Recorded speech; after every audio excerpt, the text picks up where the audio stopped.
জিনিস জিজ্ঞেস করতে যে আপনি উত্তর দিতে পারেন, স্নিগ্ধা উত্তর দিতে পারে, আমার কোনো সমস্যা নেই। প্রশ্নটা হচ্ছে ব্যক্তির স্বাধীনতার মাত্রা কতটুকু, কি এটা? ব্যক্তি স্বাধীনতার কোনো মাত্রা নাই সামান্তা, আমার উত্তর আমি দিলাম। ব্যক্তি স্বাধীনতার কোনো মাত্রা নাই। ব্যক্তি স্বাধীনতাকে বুঝবে একটা ক্রাইম করা পর্যন্ত আপনার জন্য সিআরপিসি আছে, পেনাল কোড আছে, এর বাইরে যদি সে কোনো কিছু করে সেটা আইনভাবে ব্যবস্থা নেবে। একটা ব্যক্তির স্বাধীনতা কত সালে পেনাল কোড আপনি নতুন করে করেন, আপনারা ক্ষমতা আসেন নতুন করে করেন, যেটা এক্সিস্টিং আছে সেটার কথাই। এখনকার পেনাল কোড কত সালে? এখনকার পেনাল কোড কত সালের মানে কি? পেনাল কোড তো পেনাল কোড, পেনাল কোডের তো প্রতিদিন কত সালে পেনাল কোডের মধ্যে অনেক চেঞ্জ আছে।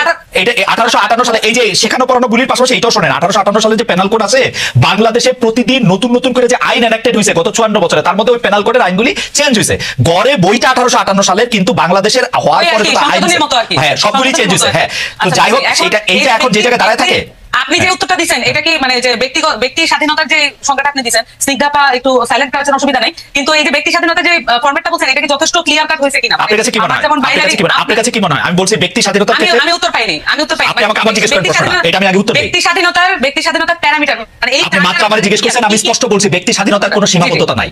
ব্যক্তির স্বাধীনতার সীমা হচ্ছে ব্যক্তি স্বাধীনতার সীমা হচ্ছে একটা ক্রাইম করা পর্যন্ত। যেমন ধরেন আমার ব্যক্তি স্বাধীনতা হচ্ছে, আমি বুঝি নাই ক্রাইম করা মানে বুঝি নাই, আমাদের খাতা কলমে যেটাকে ক্রাইম হিসেবে গণ্য করা আছে। যেমন ধরেন আমার ব্যক্তি স্বাধীনতা নাই আপনাকে একটা টোকা দেওয়ার জন্য, এই টোকাটা একটা ক্রাইম, আমার এটা ব্যক্তি স্বাধীনতা মনে করে না। আমি আপনাকে টোকা দিতে পারবো না, কিন্তু আমি আমাকে টোকা দিলেন, আমি মনে করলাম এটা একটা ক্রাইম, তাহলে আমি কি না মনে করলেন না? আমি টোকা দিতে পারবো না, টোকা দেয়াই ক্রাইম। আমি মনে করলাম যে এটা একটা ক্রাইম। সেইটাই তো আমি তো বললাম যে টোকা দেওয়া তো আসলেই ক্রাইম, আমি আপনাকে টোকা দিতে পারবো না, কিন্তু আমি নিজে রাস্তায় দ্বারা খাইতে পারবো, এটা আমার ব্যক্তি স্বাধীনতা। রমজান মাসে তাহলে তো ক্লিয়ার হয়ে গেল। মানে এই বিষয়গুলো দেখুন, আপনি আর আমি যখন আলাপ করতেছি তখন কিন্তু একটা আলাপের মধ্য দিয়ে এটা একটা মধ্যস্থতা হয়ে যাচ্ছে। কোনো মধ্যস্থতা হয় না, আপনি কিন্তু আমার কথা বুঝতেছেন না সামান্তা, আমার কথা বুঝতেছেন না। আমার কথা আপনি বুঝতেছেন না, আমি আরেকটু ভালো করে বলি। যেমন আপনার সাথে আমি যখন আলাপ করতেছি, যখন আমরা 3 জন মিলে আলাপ করবো, আমরা যখন 10 জন মিলে আলাপ করবো, কোনো না কোনো বিষয় এটা মধ্যস্থতা এবং এটা কমন গ্রাউন্ডে আসতে স্বাভাবিক। কিন্তু যখন একজন লোক হাতে একটা বেত নিয়ে একজন লোককে কান ধরে উঠবস করায়, তার পাওয়ার শো করে, এটার কোনো সমতা নাই, এটা কোনো আর্গুমেন্ট, এটা কোনো আলোচনা না।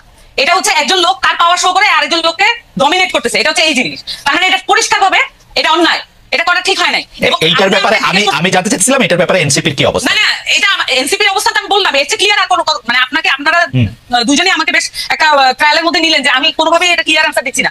How can I be clear more than this?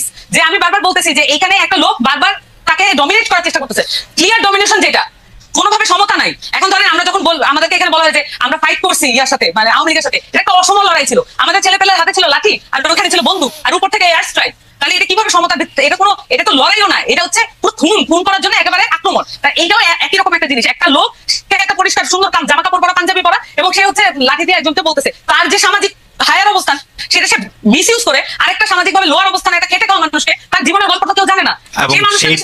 সেই প্রেক্ষিতে আমি জানতে চাইছিলাম যে এনসিপি রেস্টুরেন্ট খোলা রাখা বন্ধ রাখা কেউ এই ধরনের কাজ করানোর জন্য এটা সাপোর্ট করে কিনা? দুইটা সেপারেট জিনিস। হ্যাঁ খালেদ ভাই, এটা দুইটা সেপারেট জিনিস। আমরা যদি এই জিনিসগুলোকে আলাদা করতে না পারি তাহলে আমরা বলেন তো একটু বুঝান। মানে এটা আলাদা জিনিস। আমি বলি একটা জিনিস হচ্ছে যে আমি যখন বললাম যে আমি ঘটনা যখন বললাম যে এখানে একটা মানুষ ডমিনেট করতেছে আরেকটা লোককে এবং তাকে শারীরিকভাবে আহত করছে, এটা একটা বিষয়, এটা আলাদা। এবং সেই সাথে আপনি বলতেছেন তাহলে কি এনসিপি পুরো একদম রমজান মাসে কি করা মনে করে? এনসিপি কি ধর্মভিত্তিক রাজনীতি দল? এনসিপি কি মনে করে যে এই আলেমদেরকে একদম প্রত্যেকটা ধর্মের প্রত্যেকটা বিষয়ে তারা ফতোয়া দিবে? আমরা কি বলছি আমাদের যে আত্মপ্রকাশ, রমজানের দোকান খোলা থাকবে কি থাকবে না? রমজানের দোকান খোলা থাকবে কি থাকবে না? এখন আমি বলি এটা কিভাবে নিশ্চিত করতে হবে? আপনারা বলবেন যে এটা আপনাদের উইশ, আমি আমার উইশ বলতেছি, আপনি কি আমাকে বলতে দিবেন? আপনি বলতেছেন তো, বলেন। আমি বলতেছি তো, এখানে ক্লিয়ারলি এখানে ইসলামের মধ্যে এবং নানান ধর্মের মধ্যে অনেক ধরনের ফ্যাকশন আছে, অনেক ধরনের বিষয় আছে, প্রত্যেকের রিপ্রেজেন্টেশন নিশ্চিত হয়। এমন করে বোর্ড গঠন করে দিক, এমন ভাবে বোর্ড গঠন করে দিই যেখানে এই যে তাত্ত্বিক আলাপটা হোক। সেটার জন্য তো আমরা ওয়েল ইকুইপ না। আমাদেরকে যদি ফ্যাসিলিটেট করতে বলে, আমাদেরকে যদি জনতা সেই দায়িত্ব দেয়, আমরা সেটা করবো। সকল পক্ষ থেকে আমরা আলেমদেরকে নিয়ে আসবো, এক বোর্ডে বসেন, আপনারা সিদ্ধান্ত নেন এটা কি হবে। কিন্তু যে কোনো একটা পার্টি এটা হ্যাঁ না বা এটা বলে দিল আর সেটাই হচ্ছে ওই বাংলাদেশের রুলস হয়ে যাবে। ধরেন জামাত বলছে যে এটা করো, আমি বলতেছি জামাত বলছে এটা করা উচিত না, আমরা বলতেছি এটা করা উচিত, তাহলে বাংলাদেশের জনগণ কি করবে? কার কথা শুনবে? যে পার্টি করে সেই পার্টির কথা শুনবে। তাহলে বিভাজন আরো স্পষ্ট করি আমরা। আপনারা এটা বোর্ড করে দেওয়ার পক্ষে যারাই আলোচনা করবে এবং সেটার মধ্যে আলেমরা থাকবে। আমরা মনে করি স্পেশালাইজ যে কোনো বিষয় যখন এটার মধ্যে আপনি মনে করতেছেন যে আমি মনে করতেছি যে এটা আমি মনে করি সেটা আপনি মনে করতেছেন এটা স্পেশালাইজ বিষয়। আমি বলতেছি ভাই এটা স্পেশালাইজ বিষয়। আমি মনে করতেছি এটা স্পেশালাইজ বিষয় এবং এইটা আমি রাস্তায় খাবো কি খাবো না, মানে রেস্টুরেন্টে খাবো কি খাবো না, এটা স্পেশালাইজ বিষয়। রেস্টুরেন্ট এটার সাথে এটা সম্পর্ক না। এখানে দেখবেন যে রোজা অমুক তমুক অনেক কিছু নিয়ে আসছে এখানে কনসেপ্টের সাথে। আপনি যখন প্রশ্ন করছেন এখন আপনি আরো বেশি সিম্পলিফাইড করে ফেলতেছেন। আপনার প্রশ্নটা প্রথমে এটা ছিল না, আপনি এখন মানে এটাকে কম্প্রোমাইজ করতেছেন আপনি তর্কে দিদার জন্য। আমি বলতেছি যে সামান্তা এই যে শুনেন সামান্তা, এই তর্কে জিতা জাতীয় কথা আমার বললেন না, আপনি তর্কে জিতছেন 100-99 পাইছেন, আপনার কথা আমি বুঝতে পারছি, থ্যাংক ইউ। আমি ডক্টর স্নিগ্ধার কাছে যাই।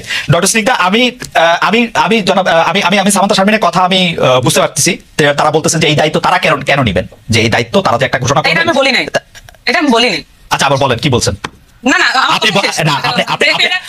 থাকবে, তার মানে আমার কথা আবার রিওয়াইন্ড করে দেখা যাবে না। আপনি এটা বলতেছেন না যে এই সিদ্ধান্ত এনসিপি দিবে না, আপনি এটা বলেন নাই? আমি বারবার বলেছি এনসিপির কাছে যদি জনগণ সকলে মিলে বলুক এনসিপি এটা সলভ করতে হবে, কিন্তু তা তো না। এক একটা পলিটিক্যাল পার্টি, এক একটা জনগোষ্ঠী এক একটা পলিটিক্যাল পার্টি করে। তাহলে এই যে এতগুলো মানুষের দায়িত্ব তো আমরা যদি নিতে চাই, তাহলে আমাদেরকে তো ফর্মালি দিতে হবে। তাহলে আমরা সকলকে মিলে এটা একটা বোর্ড গঠন করে আমরা এই সমাধানগুলো দিয়ে দিই। কিন্তু আমাদের রাষ্ট্রীয় কাঠামো আছে, আমাদের ইসলামিক ফাউন্ডেশন নাই। এই সমস্যাগুলো সমাধান করা কি ইসলামিক ফাউন্ডেশন দায়িত্বের মধ্যে পড়ে না? তাহলে আমরা যে ট্যাক্সের টাকা দিয়ে এই প্রতিষ্ঠানগুলো চালাই, তাহলে আমরা কেন ট্যাক্সের টাকাটা নষ্ট করি? ওকে, আমি আর কিছু বলতে চাই না, মোটামুটি এটা রিওয়াইন্ড করে দেখা যাবে। আচ্ছা।